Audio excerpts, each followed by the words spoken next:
Batik কথা ভুনতে ভুনতে দেমাগই নষ্ট হয়ে গেছে।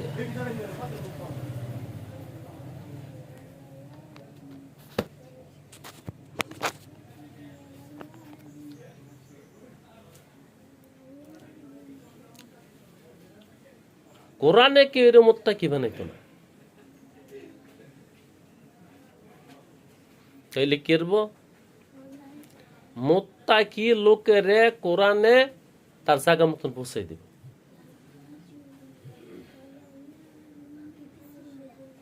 একটু আজব আজব লাগে না? মুত্তাকি লোকেরে কোরআনে তার জায়গা পৌঁছাই দেব না, কোরআনে তোমার মুত্তাকি বানাইতো না। দলিল জান্নাতে। কোরআন তো একটা রাহে রাস্ত, একটা পথ। ইহদিনাস সিরাতাল মুস্তাকিম, কোরআন হইল সিরাতে মুস্তাকিমের নাম। কোরআনে মুত্তাকিরে তার জায়গায় পৌঁছাই দিব, যেখান থেকে আসছে। আসছে এক তরিকে, যাইবা আরেক তরিকে। আইসে এক রাস্তা দিয়া, যাইবা আরেক রাস্তা দিয়া। আসার পদ্ধতি একরকম, যাওয়ার পদ্ধতি আরেক রকম।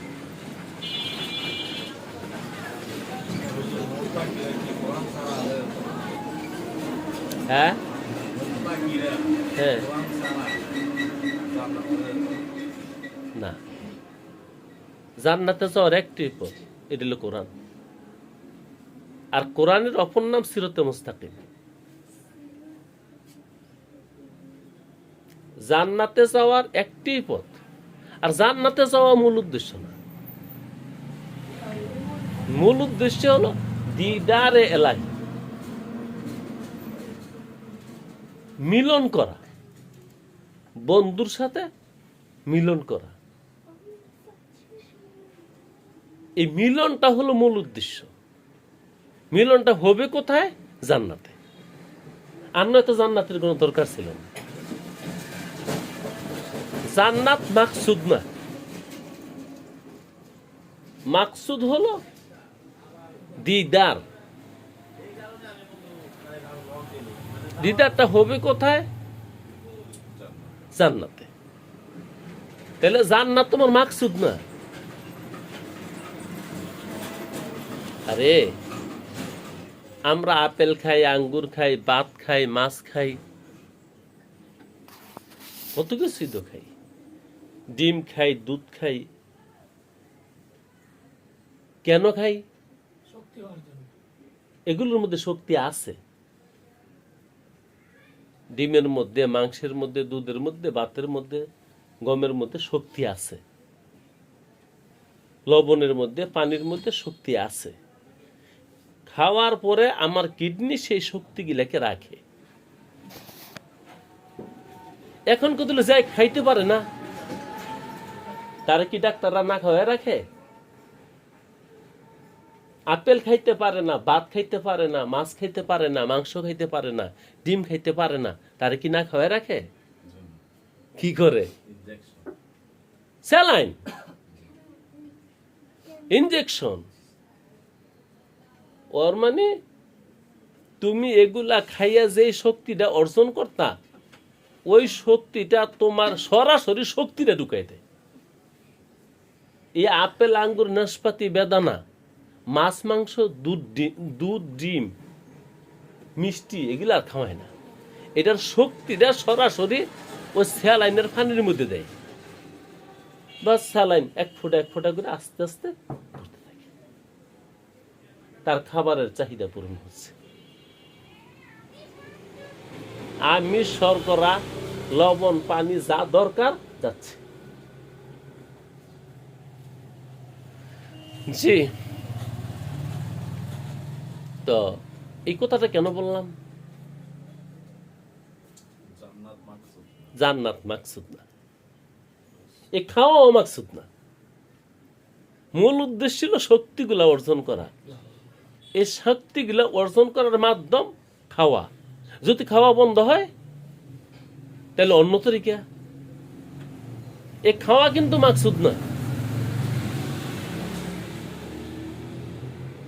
তো জান্নাত মাকসুদ না। মাকসুদ দিদারে খোদাই, আল্লাহর দর্শন। তো দেখাটা হবে কোথায়? জান্নাতে। এই জন্য জান্নাতে নিয়ে যাবে আমাদেরকে কোরআনে। এটা হলো জান্নাতে যাওয়ার পথ। এই পথটার নাম সিরাতে মুস্তাকিম।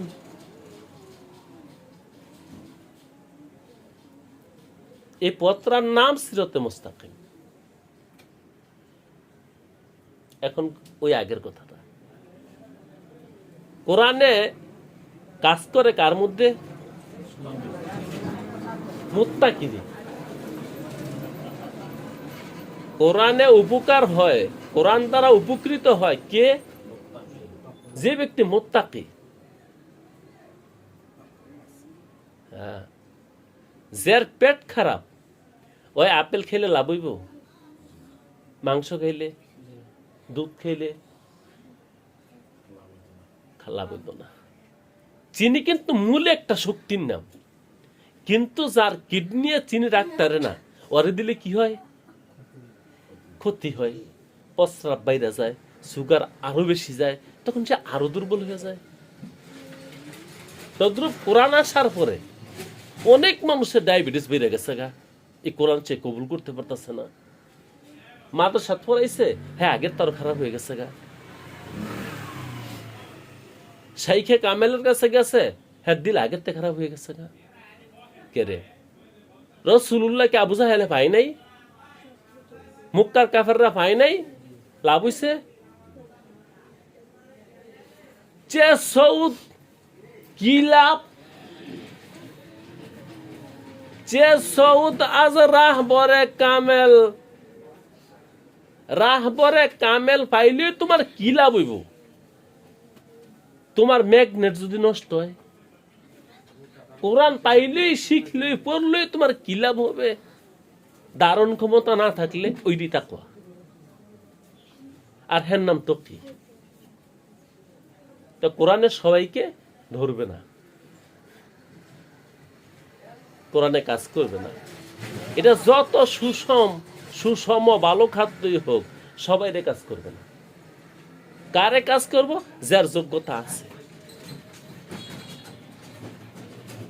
এখন একটু জানার বিষয় হলো, যোগ্যতাটা কি কামাই করা না কিনা?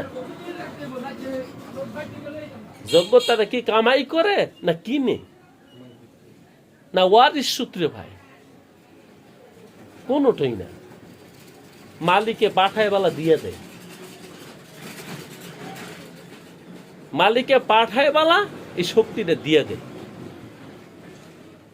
দুনিয়াতে আইসা দুনিয়ার আবর্জনার মধ্যে পইরা, এই ডাস্টবিনে পইরা, নাপাকের মধ্যে পইরা, বাজারে থাইকা এই শক্তিটা হারাই নিছে।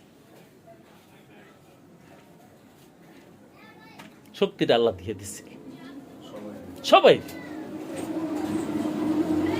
দুনিয়ার মোহমায়া, দুনিয়ার ফান্দে জালে হইরা হের শক্তিটা হ্যাঁ নষ্ট বানাই লিছে। এই জন্য তারে আর কোরআনে কাজ করবে না। দলিল কোরআনের শুরুতেই হুদাল্লিল, এই কোরআনে পথ দেখাবে মুত্তাকিনকে। কি আজব কথা! এই কোরআনে পথ দেখাবে মুত্তাকিনকে। তাকওয়া শক্তি যার আছে তারে পথ দেখাবে, যারে তারে না, সবাই দে না। এটা একটা শক্তি, এই শক্তি যারা আছে, আছে মানে খোদায় দিয়ে দিছে, সে এটারে বহাল রাখছে। না পাক খাইছে না, বাজারে গেছে না, বিক্রি দিছে না, আবর্জনা খাইছে না, তারটা ভালো রয়েছে, এজন্য এর মধ্যে কাজ করে কোরআনে। যে এটা রাসূলুল্লাহ নিজেই বলছেন, প্রত্যেকটা মানুষ জন্ম হয় আলাল ফিতরাতে। নাও হুজুর, এই ফিতরতই ম্যাগনেট, এই ফিতরতই তাকওয়া। মানে ইসলাম, শরীয়ত, কোরআন এগুলো কবুল করার যোগ্যতা দিয়েই আমগরে পড়াইছে। বাবায় তারে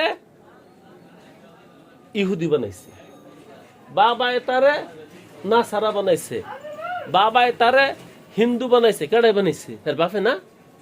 একটু বড় হয়েছে বাপে গির্জায় লয়ে গেছে,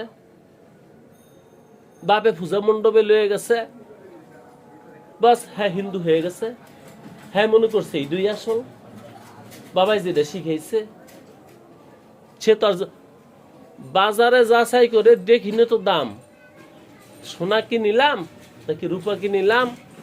হয়তো একটু বড় হওয়ার পরে বাজারে গেছে গা, টাকার জন্য ব্যস্ত হয়ে গেছে গা, বাড়ি লাগবো, গাড়ি লাগবো, বউ লাগবো, বাচ্চা লাগবো, এই লাগবো সেই লাগবো।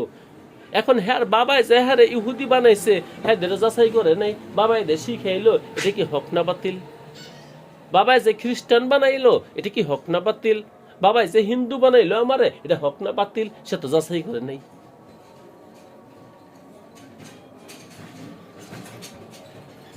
আল্লাহু আকবার। যাচাই করাটা কি তার একটা কাজ, দায়িত্ব ছিল না? এ ছিল বলে আল্লাহ বলছে ইকরা, এই কিতাবটা পড়। এটা কি শুধু মুসলমানদেরকে বলছে? আচ্ছা, যখন ইকরা শব্দটা নাজিল হয় তখন কি মুসলমান আসিল কেউ?